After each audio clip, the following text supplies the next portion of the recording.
The penthouse was dark when I walked through the door, silent. Wrong. Something was off the moment my key turned in the lock. I had been away for 2 weeks, traveling through Europe for business, and I had been looking forward to the welcome I always received. The thunder of paws on marble, the joyful bark, the warm weight of my golden retriever, Max, pressing against my legs as he tried to climb into my arms. Max had been with me for 6 years. He had been my companion through every triumph and every failure. He had been there when my father died, when I started my company from nothing, when I married the man who was supposed to love me forever. Max was more than a dog. He was my family. But tonight, there was no welcome. I flicked on the lights. The penthouse was pristine, exactly as I had left it, except for one thing. Max was curled in his bed, shivering violently. His entire body was trembling, his legs twitching as if he was having a nightmare. And on his face, glued to his eyelids, were 2 strips of cheap, thick fake eyelashes. The glue had dried and crusted, pulling at his fur, irritating his sensitive skin. His eyes were red and swollen. I dropped my bags and rushed to him. "Max, baby, what happened?" He whimpered when I touched his face. He tried to open his eyes, but the lashes were weighing them down, making it painful. He was terrified. He was in pain. And someone had done this to him, deliberately. The sound of movement came from the bedroom. Declan appeared in the doorway, rubbing his eyes, his hair disheveled. He was wearing his silk pajamas, looking like he had just woken up from a deep sleep. He yawned and stretched. "Oh, you're back," he said, his voice casual. "Sorry, I didn't hear you come in." I looked at him, my hands shaking. "Declan, what happened to Max?" His eyes. Someone glued fake eyelashes to his face. Declan glanced at the dog, then shrugged. That point one of the girls from the office came by for a drink. Chloe, the new intern, she thought it would be fun to dress him up. You know, give him a makeover. It's just a joke. Vivienne, don't get so worked up. I stared at him, unable to process what I was hearing. A joke? Declan, his eyes are swollen. He's shaking. This wasn't a joke. This was cruelty. Declan waved his hand dismissively. She's young. She didn't know any better. It's just a dog, Vivienne. He'll be fine. It's just a dog, I repeated, my voice cold. You brought a stranger into my home, let her torture my dog, and you're telling me it's just a joke? It's just a dog.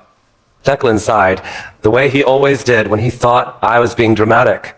You need to calm down. It's not a big deal. I didn't argue, I didn't scream. I simply scooped Max into my arms, his shivering body pressed against my chest, and I walked out of the penthouse. I drove to the emergency veterinary hospital, my hands gripping the steering wheel so hard my knuckles turned white.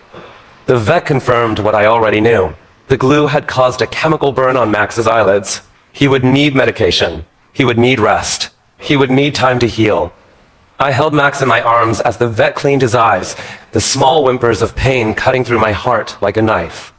I whispered to him, promising him that it would be okay, that I would never let anyone hurt him again. When I finally returned to the penthouse, it was past midnight. The lights were dim. Declan was in the living room, his phone pressed to his ear. He was laughing. Don't worry, baby, he was saying, his voice low and intimate. I'll make sure she doesn't find out about us. She'll never know about the money I've been transferring. Just keep your head down at the office, and everything will be fine. I stood in the shadows, listening. My heart pounded, but my face was stone. She's just a tool, Declan continued. She was the one who built the company, sure, but now I'm the one running it. The board loves me, the investors love me. And once I get her to sign over the rest of her shares, she'll be out of the picture for good. She'll never know what hit her. He laughed again. I know, but what's mine is yours, baby. Everything I build, we build together. You just stay pretty and quiet, and I'll handle the rest. He ended the call and turned, finally noticing me standing in the doorway. His face went pale. His phone slipped from his fingers. Vivienne, he said, his voice stumbling. You're back. I thought you'd be at the hospital longer. I walked past him, Max still cradled in my arms. I placed him gently in his bed, kissed his forehead, and turned to face my husband. Declan, you made a mistake, I said, my voice calm and steady. You made a very big mistake. He tried to laugh, but it came out strangled. What are you talking about, Vivienne? I was just joking with a friend. You know how I am. You were talking to your mistress, I said flatly. The intern who abused my dog. You're planning to steal my company out from under me, and you think I would never find out. Declan's face twisted. His calm mask fell away, revealing the desperate, scheming man beneath. You're crazy, Vivian. You have no proof of anything. This is just your paranoia acting up. I smiled at a cold, hard smile. Declan, I think you forget something, that I built this company from nothing, that I built it with my own hands, my own blood, my own sweat. And I built it in a way that ensures I can never be cut out. Don't move, I said. Don't even breathe. You're going to stay right here and watch what happens to everything you thought you had. I walked to my study and retrieved a folder, a thick folder filled with documents. Every piece of evidence I had gathered over the years, meticulously organized, dated, and cross-referenced. I had prepared for this moment from the very beginning, because in my world, trust was a luxury I could never afford. Declan, you're about to lose everything, I said. Your job, your money, your reputation, everything, because I am going to destroy you. My name is Catherine Chen, and I have been Vivian Sterling's personal attorney for 10 years. I have watched her build an empire from nothing. I have seen her navigate boardrooms filled with predators, negotiate deals that would cripple lesser minds, and rise to the top of a male-dominated industry through sheer talent and determination. She is not a woman to be underestimated. She is not a woman to be crossed. And Declan Sterling, her husband, the man she pulled out of poverty and placed in a position of power, should have known that better than anyone. I remember the day she walked into my office, Max cradled in her arms, her eyes burning with a cold fury I had never seen before. She laid out her evidence on my desk and told me what she wanted me to do. He has been embezzling, she said. He has been transferring company funds to offshore accounts. He has been conspiring with his mistress to take control of my company. I want everything. And I mean everything, his assets, his shares, his reputation, that I want him left with nothing. I looked at her, and I knew that this was the moment she would either be destroyed or transformed. I had seen it before, in women who were pushed too far. Some broke. Some became warriors. Vivian became a warrior. I had always known that Declan was not worthy of her. He had been a handsome, charming, ambitious man when she met him. He had swept her off her feet with promises of love, loyalty, and partnership. And she, blinded by affection, had given him everything. But I knew the truth about Declan that I knew about the affairs, the secret accounts, the plans to steal her fortune. I knew because Vivian had always suspected, and she had asked me to investigate. She had been gathering evidence against her husband for years, preparing for the moment when he would show his true colors. And that moment had arrived. I didn't confront Declan immediately. I was patient. I was methodical. I gathered more evidence. I hired a private investigator, a woman named Rosa, who was ruthless and efficient. Rosa tracked Declan's movements, his communications, his financial transactions. She found the secret apartment where he met Chloe. She found the offshore accounts where he was funneling company funds. She found the emails where he promised Chloe a future of wealth and luxury. I also found out more about Chloe. She was young, only 23, fresh out of college, ambitious and unscrupulous. She had targeted Declan from the moment she started working at my company. She had seduced him, manipulated him, and convinced him that she was his true partner, his real soulmate. Chloe was the one who had suggested the plan to steal my company. Chloe was the one who had found the loopholes, the legal gray areas.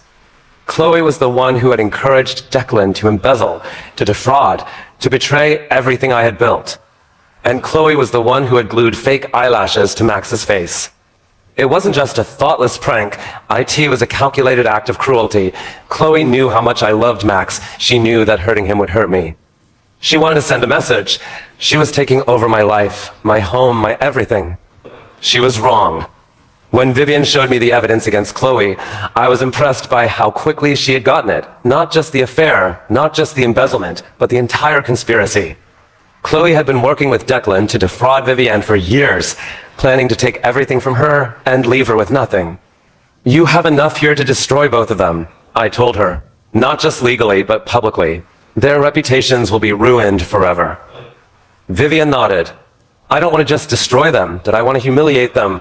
I want everyone to know exactly what they did to me, to my dog, to my company. I want them to be remembered as the monsters they are. I smiled. I could help her do that. I set the trap carefully. I didn't show my hand. I continued to act as if everything was normal, as if I was still the naive, trusting wife who believed in her husband. Declan was arrogant enough to believe it. He thought I was weak. He thought I was broken. He had no idea that I was building a case that would destroy him. Chloe was even more arrogant. She started coming to the penthouse more openly, no longer pretending to be just an intern. She left her hairpins in the bathroom, her lipstick on the counter, her perfume in the air. She wanted me to know. She wanted me to see. I said nothing. I smiled. I waited. And then I struck. I scheduled a board meeting, the entire board of directors, the major investors, the legal team, and a handful of journalists. I invited them all to a presentation about the future direction of the company. Declan was confused. He had not been involved in planning the meeting. He thought it was something I had cooked up on my own, a sign of my desperation, my fading influence. He was wrong. On the day of the meeting, I walked into the boardroom, dressed in a sharp black suit, my hair swept back, my expression calm and controlled. Behind me, in the corner of the room, was Rosa, holding the leash of Max. Declan was sitting at the head of the table, Chloe beside him, her hand resting possessively on his arm. They both looked smug, satisfied, assured of their victory. "Vivienne," Declan said, "what is the meaning of this? We don't have a meeting scheduled." "This is a meeting about the future of the company," I said. "My future, the company's future, and your future, Declan. Or should I say, your lack thereof." I pulled out the folder, the thick folder filled with documents. "I have evidence," I said, "that Declan Sterling has been embezzling from this company for years. I have evidence that he has been funneling funds to offshore accounts. I have evidence that he has been conspiring with Chloe Chun, his mistress and an employee of this company, to defraud me and steal my shares. I have evidence that Chloe assaulted my dog, causing serious injury, in a deliberate act of cruelty designed to intimidate and terrify me." The room erupted. Declan jumped to his feet, his face red with anger. Chloe shrank back, her smugness replaced by fear. "That's a lie," Declan shouted. "It's all a lie. She's trying to destroy me because she's jealous." I smiled. "I'm not jealous, Declan. I'm vindicated, and I'm going to prove it." I handed the documents to the board. I played the recordings. I showed the photographs. I laid out everything, piece by piece, until there was no room for doubt. Declan was arrested on the spot, charged with embezzlement, fraud, and conspiracy. Chloe was arrested for animal cruelty and conspiracy. They were both handcuffed and let out of the building. I watched them go, and I felt nothing. No satisfaction, no triumph. Just a deep, bone-weary exhaustion, and a fierce, burning determination to rebuild. The trial was brutal. Declan's defense tried to argue that he was a victim, a man trapped in a loveless marriage who had been driven to desperate measures. But the evidence was overwhelming. The embezzlement, the fraud, the conspiracy, it was all there, presented in meticulous detail by Vivienne's legal team. Chloe's defense was even weaker. She tried to claim that she was just a young, naive woman who had been manipulated by Declan, but the recordings showed otherwise. They showed a cold, calculating woman who had planned every step of the conspiracy. The jury convicted them both. Declan was sentenced to 20 years in federal prison. Chloe was sentenced to 15 years. I watched Vivienne during the trial. She remained calm and composed, never showing any emotion, but I knew that inside, she was feeling a storm of pain and anger. She had loved Declan. She had trusted him, and he had betrayed her in the worst possible way. When the verdict was read, she closed her eyes and took a deep breath. When she opened them, they were clear and cold. "It's over," she said. "It's finally over." The weeks after the trial were a whirlwind. I took back control of the company, fired everyone who had colluded with Declan and Chloe, and restructured the entire organization. I cut ties with anyone who had stood by while my world was destroyed. Max was my constant companion. He was still wary of strangers, still flinched at sudden movements. But he was healing, and I would do everything in my power to keep him safe. I also started a foundation to help victims of domestic abuse, of animal cruelty, of the kind of systemic betrayal I had endured. I wanted to make sure that no one ever had to go through what I had gone through. The foundation was a success. It became my new purpose, my new passion. I poured my energy into it, using my wealth, my connections, my influence to make a real difference. And slowly, gradually, I started to heal. The final confrontation came 5 years after the trial. Declan had been granted early release for good behavior. He had spent 5 years in prison, thinking about everything he had lost, everything he had thrown away. He was a broken man, thin and hollow-eyed, his arrogance replaced by desperate humility. He came to see Vivienne in her office. She received him, not out of pity, but out of a need for closure. She wanted to see him one last time, to look into his eyes and know that he understood what he had done. Declan was crying. Tears streamed down his face as he knelt before her. "Vivienne," he said, his voice broken. "I know I don't deserve your forgiveness. I know I don't deserve anything, but I had to tell you. I'm sorry. I'm so sorry. I was a fool, that I was a monster. I threw away the best thing that ever happened to me, and I've spent 5 years regretting it." Vivienne looked at him. The man who had once held all the power, who had once controlled her entire life, was now nothing. A broken, pathetic shadow of his former self. "Declan," she said, "you had every chance to be a good husband, every chance to be a good man. You chose to lie, you chose to cheat, you chose to conspire against me. And now you have to live with the consequences."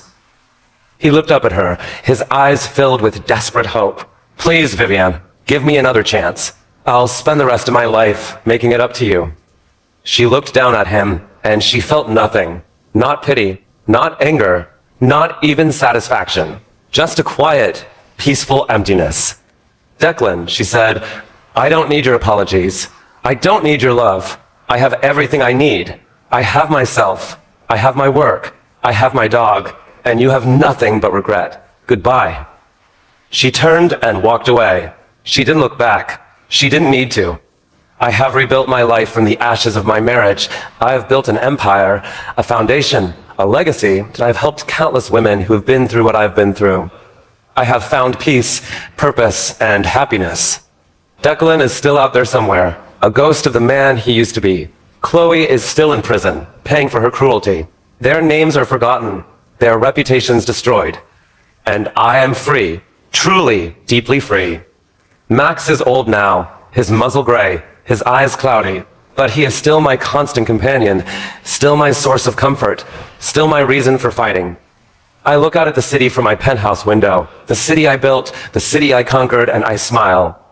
I am not a victim. I am a survivor. I am a warrior. And I am just getting started. Vivienne Sterling's story is a reminder that no matter how far you fall, you can always rise again. It is a reminder that the people who hurt you are not the ones who define you. You define yourself. I have watched her journey from humiliation to empowerment, from victim to victor. I have seen her transform from a ghost into a legend. And I have learned that the most powerful weapon in the world is not money, not power, not influence, that IT is the truth. Vivienne Sterling is a force of nature. She is unbreakable. She is unstoppable. And her story is one that will inspire generations to come. She taught me that the quiet ones are always the most dangerous. She taught me that people who have been hurt can become the most powerful people in the world. And she taught me that resilience, determination, and integrity are the most powerful weapons of all. Her story is not over. It is just beginning.